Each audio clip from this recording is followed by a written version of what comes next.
بسم اللہ الرحمن الرحیم۔ جلدی کیجیے، امی پہلے ہی مجھے کافی دیر ہو چکی ہے۔ اب آپ پوری چائے کی پیالی پلا کر ہی دم لیں گی۔ کبھی کبھار تو ہلکا ناشتہ کرنے کی اجازت بھی ہونی چاہیے۔ جاوید نے اپنی ماں کے آگے ہاتھ جوڑتے ہوئے کہا۔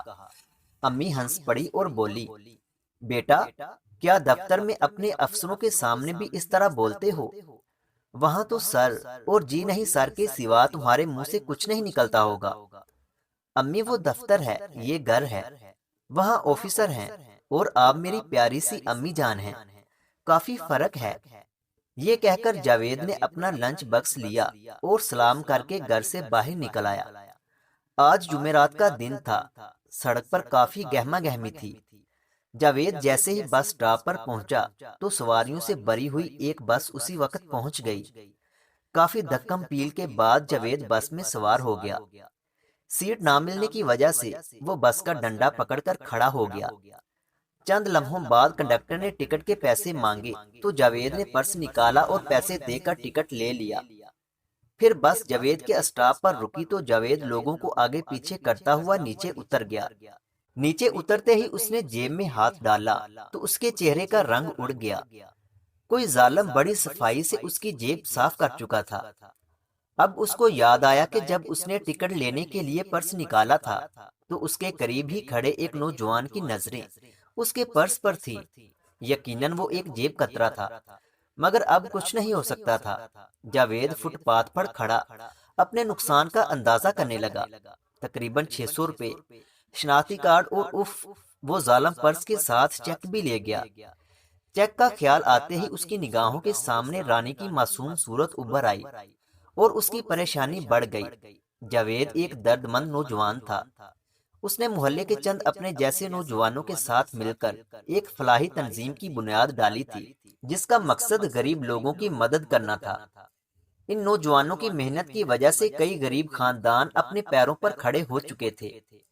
ان غریبوں کی مدد کرنے کے لیے تنظیم کے نوجوان نیک دل اور مالدار حضرات سے چندہ وصول کرتے اور پھر اس چندے سے غریب لڑکیوں کے لیے جہیز وغیرہ خریدتے۔ رانی کے والدین بھی غریب تھے۔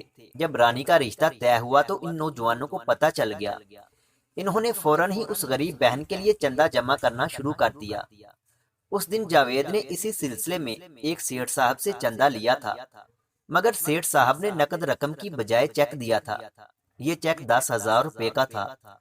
آج جاوید کو چیک رانی کے والدین کو پہنچانا تھا، مگر پرس کے ساتھ وہ جیب کترا چیک بھی لے اڑا۔ جاوید کو اپنی رقم سے کہیں زیادہ اس چیک کا غم تھا، جو اس جیب کترے کے لیے صرف کاغذ کا ٹکڑا تھا، مگر اس کے نہ ملنے سے رانی کی شادی رک سکتی تھی۔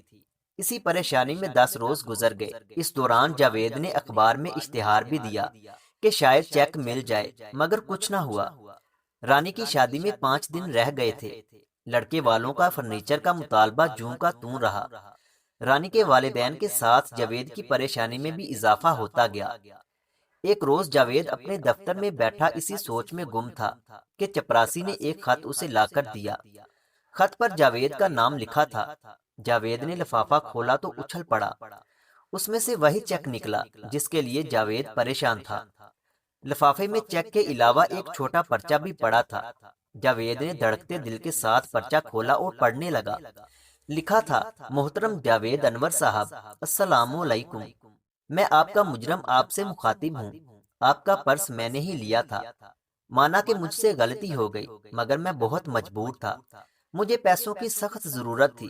دراصل میری بہن رانی کی شادی ایک اچھے خاندان میں طے ہو گئی ہے، مگر لڑکے والوں کے مطالبات اتنے زیادہ ہیں کہ مجبوراً مجھے یہ قدم اٹھانا پڑا۔ امید ہے کہ آپ اپنے ایک ضرورت مند بھائی کو معاف کر دیں گے۔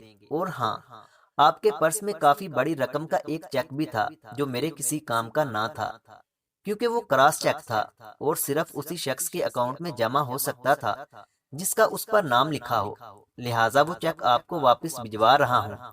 ایک بار پھر آپ سے معافی چاہتا ہوں، ایک بہن کا مجبور بھائی۔ یہ خط پڑھ کر جاوید سوچنے لگا کہ میں نے خود رانی کے لیے یہ چیک حاصل کیا تھا۔ اگر رانی کا بھائی اللہ پر بھروسہ کرتا اور کچھ دن صبر کرتا تو یہ چیک بھی رانی کے کام آ جاتا۔ مگر اس نے غلط راستہ اختیار کیا، خود بھی پریشان ہوا اور مجھے بھی پریشان کیا۔ مزید اس طرح کی ویڈیوز دیکھنے کے لیے ہمارے یوٹیوب چینل علمی روم کو سبسکرائب کریں۔